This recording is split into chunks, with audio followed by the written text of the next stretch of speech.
Merhaba. Bugün biraz iyileşmenin doğal gelişiminden bahsedeceğiz. Birlikte düşünelim. Tüm bu farkındalık ve kendimi dönüştürme, hayatımı kökten değiştirme yolunda şu an iç huzuruna kavuşmuş, sakinlik ve dinginlik içinde oturuyorum sanılmasın. Bu çok çetrefilli bir süreç. Kendimden memnunum. Doğru yolda olduğumu biliyorum. Çünkü kendi sesime ilk defa bu kadar kulak veriyorum ve duyuyorum. Ve o sese güveniyorum. Ama buna rağmen bir başkasının yanında en ufak böyle kendimi biraz olsun küçültüyormuş gibi hissedersem veya yine başkalarının ne düşündüğünü tahmin etmeye, önemsemeye başlarsam tetiklenebiliyorum. Bu farkındalık bir anda kazanılmadı tabii. Uzun yılların çabası, çalışması, kendimle çok uzun süre yalnız kalmamın katkısı var. Ama bu dönüşüm için daha önceden bahsettiğim gibi en derinden aciliyet hissettiğim zaman bu zaman. Videolarımda anlattığım o süreçleri yalnızca anlatmıyorum. Birebir yaşıyorum. Hatta görsel olarak şöyle bir resim canlandı gözümde. Bunu hazırlasam mı diye düşündüm. Parmaklıkların arkasında duran ben, o videolarda da bahsettiğim gibi ve hala daha bahsediyor olduğum gibi kendi hapishanemizi yarattığımızı göstermek için. Çünkü bazen o parmaklıkları fark etmek bile zor ve onları yıkmak ve yok etmek çok çok daha zor. Kimi zaman demin bahsettiğim gibi bu tetiklenmeleri kaldırma gücüm azalabiliyor. İyileşirken aklımızda mükemmel olacağım gibi bir düşünce oluşmasın. Tekrar tekrar tetiklenmeye devam edebiliriz. Kabul etmeyeceğiniz şeyleri tolere etmek zorlaşabilir ve bu çok doğal iyileşme yolunda. Hatta bazen gereğinden fazla bile zorlaşabiliyor. Çünkü artık kesinlikle tahammül etmek istemediğiniz şeyler olabiliyor ve kendinizde gördüğünüz o alışkanlıklar kendi sinirinizi bozabiliyor. Ben bana iyi gelen şeyleri yapmaya devam ediyorum. Kendimi dengede tutabilmek, bedenimde iyi hissedebilmek için sanat, spor, basit hareketler, müzik bunların hepsi yardımcı oluyor.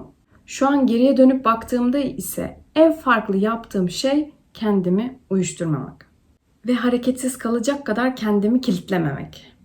En zorlandığım zamanda bile kendimi dışarı atabiliyorum artık. Kendimi ittiriyorum ve dışarı atıyorum. Bunlar dışında farklı yaptığım bir şey daha var. Çok önemli. Kendimi suçlamıyorum. Hayatımda hiç bu kadar kendi sesimi duymamıştım. Demek ki kendime hiç bu kadar değer vermemiştim. Çünkü kendimi dinlememişim. Şimdi kendime yardım etmek istediğim tarafımı görebiliyorum. Ona saygı duyuyorum. Tabii ki alışık olmadığım pratikler yaptığım için bilmiyorum, hatalarım oluyor.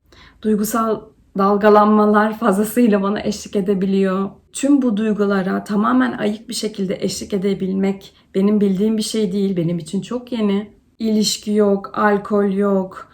Kendimi kaybedeceğim bir yer yok. Bu kadar yüksek ve bu kadar düşük hallerime ilk kez gerçekten eşlik edebiliyorum. Kolay değil ve bana oldukça yabancı. Ama bu cesur adımları atarak öğreneceğiz. Deneyimleyerek, hata yaparak öğreneceğiz. Bazen yalnızca kendimi düşünerek verdiğim kararları deneyimlerken o kadar yeni hissediyorum ki. Yeniden doğmuşum gibi. Verileni değil, ilk kez gerçekten kendi seçtiğimi uyguluyorum. Tabii seçtiğimizi düşündüğümüz birçok şeyin aslında bize verilen, dolaylı yoldan dayatılan, seçeneklerin içinden bize düşenler olduğunu fark edebiliyorsak bu böyle. Dolayısıyla şu an yaşadığımı o kadar dolu dolu hissediyorum ki, dolu dolu yaşıyorum. Bu kadar canlı yaşam hali bana ölümü de hatırlatıyor. Doğum ve ölüm. İki çok büyük, kocaman ve doğal olay. Belki de bu dünyada o ikisinin arasında yapmaya çalıştıklarımız kadar varızdır. Şu an bunları fark edip yaşayabilmeme katkısı olan her şeye, herkese şükran duyuyorum. Tüm deneyimlere ve tüm kişilere. Çünkü pişmanlık ve şikayetten çok kabul ve şükranın bizi ileriye götürdüğünü düşünüyorum. Bizi geliştirenin, büyütenin bu olduğuna inanıyorum. Memnun ve tatmin yaşayabildiğimizde biraz gevşeyebiliyoruz, değil mi? Bakın bu hayatta geçicilik var. Her şey akıp gidiyor. Her şey sürekli değişiyor. Ben bunu sürekli yer değiştirerek, hiçbir eşyaya, yere bağlanmayarak çok derinden deneyimledim. Her seferinde arkamda bıraktıklarımla, gittikçe azalan bavullarımla bu geçiciliğin duygusal tarafını çok yoğun bir şekilde yaşadım. Burada da gördüğümüz gibi hoşnutsuzluk ve hoşnutluk her yerde olduğu gibi yalnızlık temasında da var. Çünkü hoşuma gitmeyen yanları oldu yalnızlığın. Ancak bunları deneyimlememe faydası oldu aynı zamanda. Bu farkındalığa eriştiğim için çok memnunum. Belki bazı şeylere kalıcıymış gibi tutunsaydım, kendimi oralarda kaybetseydim, belki bugün kendime bu şansı veremeyecektim. Belki kalan zamanımı böyle dolu dolu yaşamaya niyet edemeyecektim. Bir şekilde o şeylerin içinde kaybolup gidecektim.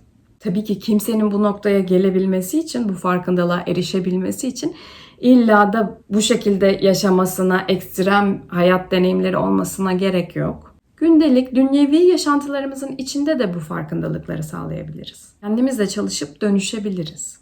Belki ben ve benim gibi anlatıcılar, sağlıklı pratik uygulayıcıları bu yüzden varız. Birbirimize rehberlik etmek için, destek olmak için, paylaşmak için. Tam da burada benim rolüm belirlenmiş gibi hissediyorum. Tatmin olacağım şey bu desteği sağlayarak ve bunun üzerine çalışarak gerçekleşecek benim hayatımda. İyileşme diyorduk. İyileşmeyi kendimizden mükemmellik bekleyerek gerçekleştiremeyiz. Hiç hata yapmamak, hiç tetiklenmemek iyileşme demek değildir. Hatta demin de bahsettiğim gibi farkındalıklarımız arttığı için bazı şeyler daha da zorlaşabilir bu iyileşme yolunda. Önemli olan kendimize yakın kalabiliyor muyuz? Sesimizi duyabiliyor muyuz? Bedenimize güvenebiliyor muyuz? İyileşme bunlar demek. İyileşmek hata yaptığımızda da kendimizden uzaklaşmamak demek. O zamanlarda da kendimize şefkat gösterebilmek demek. Yakında bu gelip geçiciliği deneyimlerken aynı zamanda köklenmemize de yardımcı olabilecek bir meditasyon paylaşmak istiyorum. Sizin de benden duymak istediğiniz konular varsa yorumlarda paylaşabilirsiniz. Sarılıyorum.